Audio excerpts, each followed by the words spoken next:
Welcome to Let's Talk About It, the show where we sit down with individuals you may or may not be familiar with and give them the opportunity to let the world know why they should be a household name. I'm your host, Timothy Rogers.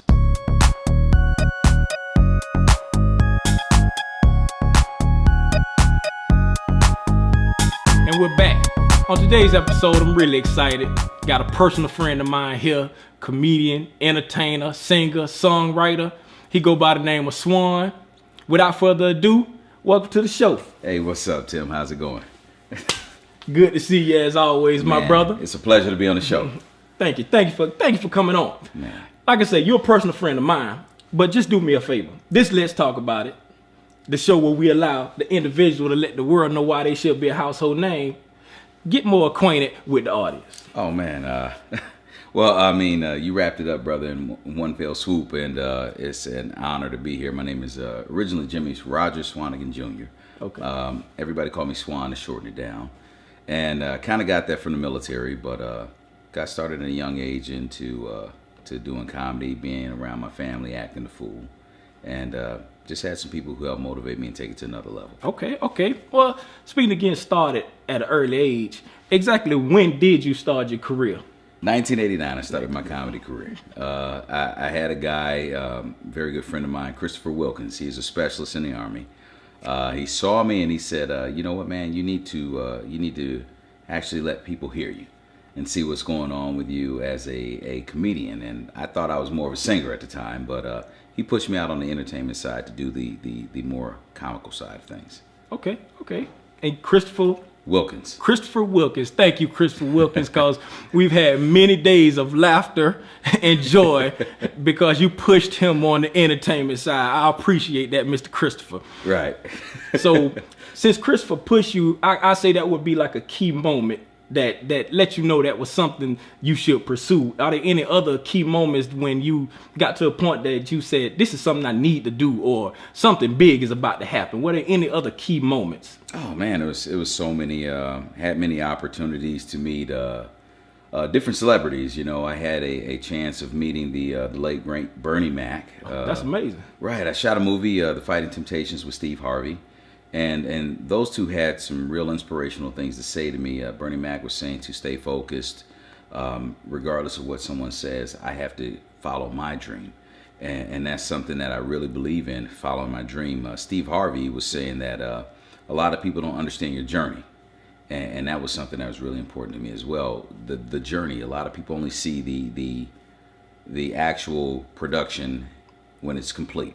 They don't see all the hard work and your work ethic that goes into something, a product, before it gets out there as a finished product. The blood, sweat, and tears. Exactly. You know, the blood, sweat, and tears. And so Don D.C. Curry, also a great man who gave me a lot of insight about doing straight stand-up.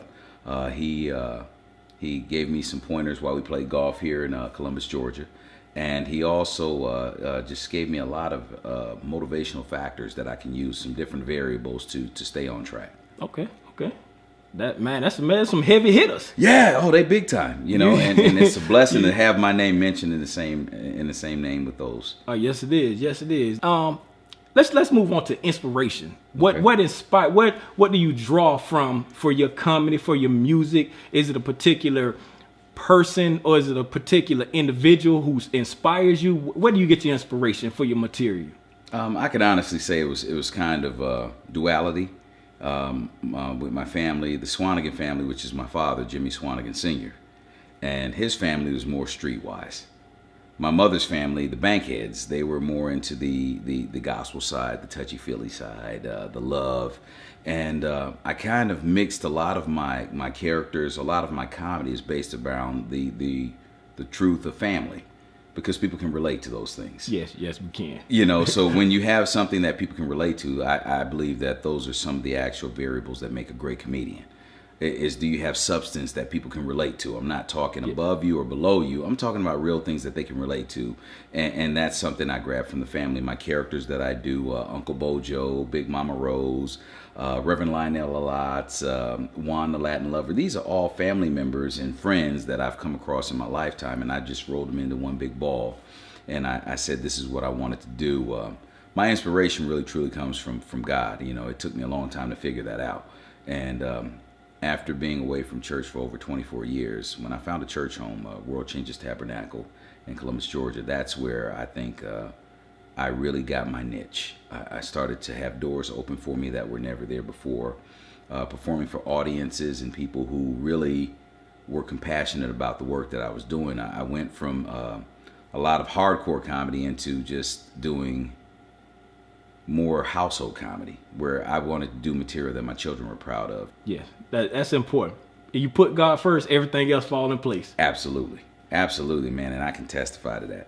That's beautiful. Well, what we're going to do right now, you were speaking about some of your characters. Mm-hmm. And one of the characters that you've been doing here lately a lot is Uncle Bojo.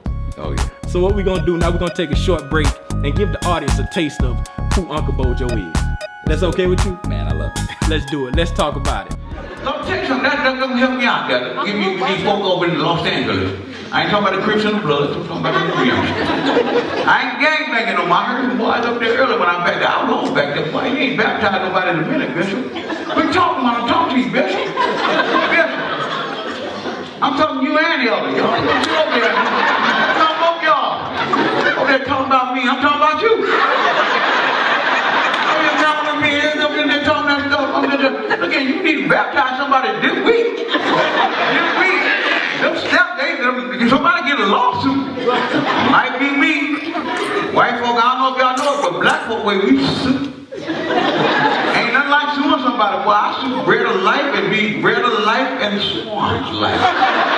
That's right. And we're back. Like I said, this is a very entertaining man.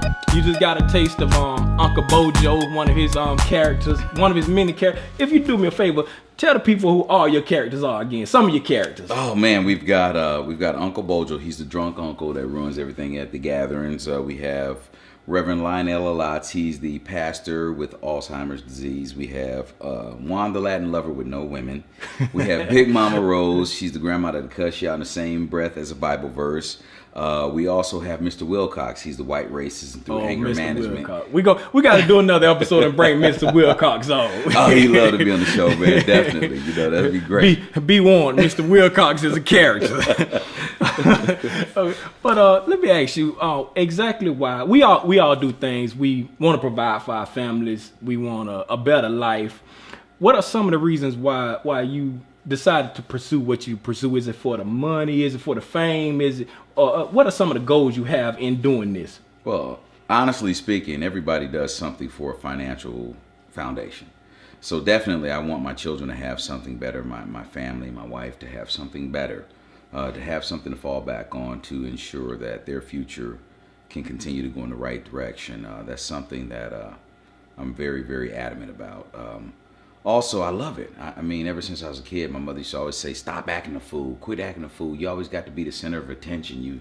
You've got to try to make people laugh all the time." Well, it's paying off now. You know, I put my dues in, and that's something that drives me. My motivation is just to see people laugh. You know, people don't understand. Laughter is so good for the soul. Yes. You know, yes. And when you can laugh, it lets out so much suppressed anger that we have. Exactly. And people don't understand that it's great to get out and laugh. And I know in the craft that we have as comedians, actors, entertainers, when you touch someone, it's such a positive thing to get that energy back from the audience. And that's a feeling you can't duplicate with. It pays you more than it pays them. Oh, man, definitely. It's the feeling that you get because it's coming from a genuine place for you. Right. And when they show that they appreciate it and they can relate to it, it makes it that much more real. Yeah, absolutely right. I mean, when you can say that, and that came to also with I don't want to go back and harp on things, but it came with my relationship with God. Oh, you know, God is when always, I did not always have him worth involved, going back to. I tried to be those people who I spoke about earlier. Bernie Mac, Steve Harvey, Kevin Hart, these people all have their own niche and their own gift that they offer to the world. And that's something that I'm honored to be about, is giving what is me. And it took me a while to find out what was me. And when God gave me my path, it was the path that was probably less traveled, but it's more beneficial to me in the long run. Let's talk about that path. What are some things you got going on right now currently that the audience can, get in touch with Swan? How can they get in touch with you? Who you working with now? What projects you got coming up? Just let them know. Oh man, right now I'm currently with the Burke Management Firm out of Los Angeles, California. That is my manager, Mr. Victor Burke, and his brother Van Zyl Burke. Also, we're working on some material with Dollyhood Records out of Macon, Georgia. A great group. I have to give a special shout out to Mr. Dwayne Banks. He's the CEO of Dollyhood Records. Also, Mr. Maxwell, better known as Sonny Spoon. Great artist, great entertainer. He's given me wonderful opportunities. The whole Dollyhood family has a concept that I truly believe in, and that's why I'm desperately looking forward to a lot of the projects we have in store, because they believe in GFB, and that stands for God, Family, Brotherhood. God, Family, Brotherhood. And that's something that when they said that, it just resonated in my heart, that this is something I want to be a part of, because they had substance. They had a great chemistry when we sat down and we met with one another, and that's something that meant a lot to me. So those entities are great. Also, Arnell Fagans, this is a woman I've been working with for the past 20 years. She and I are working to co-produce a production that she wrote, and she's going to direct. It's called Cookies. It's an inspirational play, and we're prayerfully going to get that out hopefully in May, before Mother's Day, around Mother's Day time frame. We'll definitely keep people posted on that on Facebook. They can find me at Jimmy R. Swan. Again, that's SWANIGAN. And friend me on Facebook, and I'll let them know what's going on there. They can look on the Burke Management Firm webpage. That's BURKE. And check out some of the things that we have going as well. Okay, well, let's back up a little bit. I heard you say something that I didn't mention. You said play. Mm-hmm. So that means you do a little acting too. Yes, I'm an actor. I've been in a few movies. Resume check, actor. I love it. Yeah. That's another one of the gifts that God blessed me with. I've been in a few movies, Courage Under Fire, We Were Soldiers, and also The Fighting Temptations.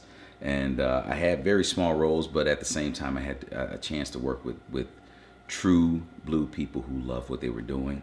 It's totally different behind the scene when you can see entertainers that give their heart, that aren't looking for anything other than to say, this is a product that I put out. It was so great working on all of those different pieces. And I've actually had the honor of playing every stage in the Columbus surrounding area, Tri-City area. Wow. Wow. With your vast experience, I know you have some words for up and coming artists. Here's your time to give back. To give back. Here's your time to give back. What would you like to say to up and coming artists? And then we'll just flow right into it, and you just let the world know why you should be a household name. Stay true. The dreamers are the ones that make reality happen. Continue to dream. And have great work ethic. You know, people don't understand that if you don't have good work ethic, it's not going to ever come true. Stay focused. Stay positive. And I had to learn this the hard way. Put God first. If you don't put God first in what you're doing, it's not going to be what it should be. It's not going to be magnified.